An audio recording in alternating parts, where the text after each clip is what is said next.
बारामती व राहुरीची पोटनिवडणूक गुरुवारी झाली। त्यासोबतच पश्चिम बंगाल व तामिळनाडू या राज्यातील सार्वत्रिक निवडणुकाही झाल्या। एकाच दिवशी हे सगळं झालं, परंतु सार्वत्रिक निवडणुका आणि पोटनिवडणुका यात जमीन आसमानाचा फरक दिसला। राहुरीत फक्त 56.20% मतदान झालं, बारामतीतही 58.27% मतदान झालं। अजित पवार व शिवाजीराव कर्डिले या दोन नेत्यांच्या आकस्मिक निधनामुळे मतदानात निरुत्साह जाणवल्याचं बोललं गेलं। परंतु तिकडे पश्चिम बंगाल व तामिळनाडूत मात्र इतिहास घडला।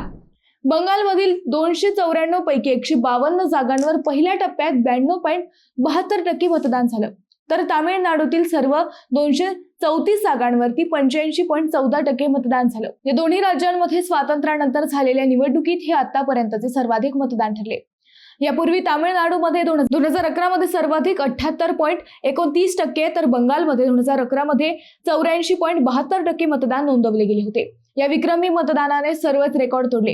कुणाच्या मते जास्त मतदान झाले तर सत्ताधाऱ्यांविरोधात मानले जाते, तर कुणाच्या मते बोगस मतदारांची संख्या कमी केल्यामुळे मतदानाची टक्केवारी वाढली असावी। या मतदानाचं अजून एक वैशिष्ट्य म्हणजे पश्चिम बंगालमध्ये दर निवडणुकात होतो तसा हिंसाचार यंदाही दिसला। भाजपच्या 2 आमदारांवर जीवघेणा हल्ला झाला। अर्थात दरवेळीपेक्षा यावेळी हिंसाचार जरा कमीच राहिला, परंतु वाढलेल्या मतदानाच्या या आकडेवारीने अनेकांची झोप मात्र उडवली आहे। आता हे मतदान का जास्त झालंय आणि त्याची कारणे काय आहेत हेच आपण या व्हिडिओतून पाहणार आहोत। नमस्कार, मी अद्वैता आणि आपण पाहत आहात अहिल्यानगर लाईव्ह 24, राष्ट्रीय घडामोडींचं परफेक्ट अनालिसिस। पश्चिम बंगाल आणि तामिळनाडूमध्ये भाजपने यावेळी चांगला जोर लावला। या दोन्ही राज्यात सत्ता परिवर्तन करण्यासाठी भाजपने सर्व शक्ती पणाला लावल्याचे सांगितले गेले।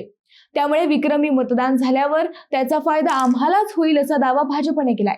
तर दुसरीकडे ममता बॅनर्जींनी मतदानानंतर सांगितले की बंगालच्या जनतेने SIRच्या विरोधात मोठ्या प्रमाणात मतदान केलं। ममता बॅनर्जी यांचा बाईट आल्यावर केंद्रीय गृहमंत्री शहा यांनीही या वाढलेल्या मतदानाचं श्रेय घेतलं। TMCचा सूर्य मावळला असं म्हणत त्यांनी ममता दीदींना जोरदार प्रत्युत्तर दिलं। पश्चिम बंगाल व तामिळनाडू येथील मतदानापूर्वी देशात आसाम, केरळ आणि पुदुचेरीमध्ये मतदान झालं होतं। 5 राज्यातील निवडणुकांसाठी आसाम, केरळ व पुदुचेरीत 9 एप्रिलला, तर पश्चिम बंगाल व तामिळनाडूत काल म्हणजेच 23 एप्रिलला मतदान झालं। या 5ही राज्यांचे निकाल 4 मे रोजी जाहीर होतील। बंगालमध्ये ममता बॅनर्जी यांची TMC व भाजपमध्ये मुख्य लढत राहिली। बंगालमध्ये निवडणुकांदरम्यान जसा संघर्ष होतो तसाच संघर्ष यावेळीही दिसला। पश्चिम बंगालमधील दक्षिण मदनापूर येथील कुमारगंज मतदारसंघातील भाजपचे उमेदवार शुभेंदू सरकार यांच्यावर हल्ला झाला। शुभेंदू आपल्या सुरक्षा रक्षकासह हल्ल्यातून वाचण्यासाठी अक्षरशः पळताना दिसले। असे असूनही जमाव त्यांना मारहाण करत राहिला। बरणपूरच्या रहमतनगर परिसरात आसनसोल दक्षिण मतदारसंघातील भाजपचे उमेदवार अग्निमित्र पॉल यांच्या गाडीवरही हल्ला झाला। गाडीची मागची काच फोडण्यात आली। याशिवाय सिलिगुडी, बीरभूमच्या बोधपूर या ठिकाणीही दगडफेक व हिंसाचार उसळला। मतदानाच्या आदल्या रात्री म्हणजेच बुधवारी मुर्शिदाबाद येथील नौदा या गावात मतदान सुरू होण्यापूर्वी एक क्रूड बॉम्बचा हल्ला करण्यात आला। त्यात अनेक जण जखमी झाले। नोव्हेंबर 2025 मध्ये बिहार विधानसभा निवडणुकीतही विक्रमी मतदान झाले होते। तर या महिन्यात ज्या 5 राज्यांच्या निवडणुका झाल्या तर सर्व राज्यात विक्रमी मतदानाची नोंद झाली। बंगाल आणि तामिळनाडूमध्ये विक्रमी मतदानाचे कारण स्पेशल इंटेन्सिव्ह रिव्हिजन म्हणजेच SIR मानले गेले। 9 एप्रिलला झालेल्या केरळ, आसाम, पुदुचेरी येथेही विक्रमी मतदानाची नोंद झाली होती। आता हे विक्रमी मतदान केंद्रातील भाजपला हटवण्यासाठी केले गेले की राज्यातील भाजपला सत्तेत बसवण्यासाठी केले गेले हे येत्या 4 मे रोजी समजणार आहे। केरळमध्ये 78.27% मतदानासह 39 वर्षांचा विक्रम मोडला होता।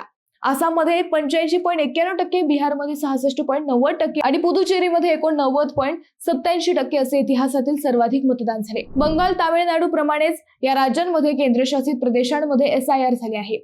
सर्व देशाचे लक्ष लागलेल्या बंगालमध्ये विक्रमी मतदान का झाले याची अनेक कारणे सांगितली जाऊ लागली। ती कारणे कोणती हे आपण समजून घेऊ। पहिलं कारण आहे SIR। पश्चिम बंगालमध्ये यावेळी 91 लाखांहून अधिक नावे मतदार यादीतून वगळण्यात आली, त्यामुळे एकूण मतदारांची संख्या कमी झाली। आकडेवारीनुसार 2024च्या लोकसभा निवडणुकीत याच 152 जागांवर सुमारे 80% मतदान झाले होते। 2021च्या विधानसभा निवडणुकीत ते 82.17% होते। म्हणजेच एकूण मतदार कमी झाले, परंतु मतदान करणाऱ्यांची संख्या जवळपास सारखीच किंवा जास्त राहिली। दुसरं कारण म्हणजे सत्ता विरोधी लाट। बंगालमध्ये गेल्या 15 वर्षांपासून तृणमूल सरकार आहे। ममता बॅनर्जीच्या नेत्यांवरील असंतोष, रोजगार, भ्रष्टाचार, सिंडिकेट यासारखी प्रकरणे ही जास्त मतदानाची कारणे असू शकतात असं बोललं जात आहे. त्याचबरोबर मुस्लिम बहुल जिल्ह्यांमध्ये आणि सीमावर्ती भागांमध्ये SIR आणि NRC या भीतीमुळे निर्माण झालेली प्रतिक्रिया मतदान विक्रमी होण्यासाठीचे एक कारण मानली जात आहे. यावेळी या निवडणुकीत मतांचं ध्रुवीकरणही मोठ्या प्रमाणात झालं आहे. त्यामुळे हिंदू मतदारांचेही मतदान प्रमाण जास्त झाले असावे असं मानलं जात आहे. तिसरं कारण म्हणजे स्थलांतरित कामगार. स्थलांतरित कामगार हा मोठा टर्निंग पॉइंट मानला जातोय. कामानिमित्त इतर राज्यात स्थलांतरित झालेले मजूर इतर राज्यातून केवळ मतदान करण्यासाठी यावेळी बंगालमध्ये परतले. त्यांना वाटले की यावेळी मतदान केलं नाही तर त्यांचे अधिकार कायमचे हिरावले जाऊ शकतात. TMCने आरोप केला की भाजप लोकांना मतदान करण्यासाठी ट्रेन भरून आणत आहे. याच कारणाने येथे विक्रमी मतदान झाले. चौथे कारण आहे निवडणूक आयोगाची कठोरता. निवडणूक आयोगाच्या अभूतपूर्व देखरेखीमुळे आणि 2.40 लाख केंद्रीय दलांच्या तैनातीमुळे मतदारांनी कोणत्याही भीतीशिवाय मतदान केले.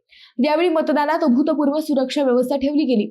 त्यामुळे मतदारांनी घराबाहेर पडत निर्भयपणे मतदान केलं. आता या सगळ्या कारणांचा विचार केला तर भाजपला या सगळ्या राज्यात यश मिळेल अशा शक्यता वर्तवल्या जाऊ लागल्या आहेत.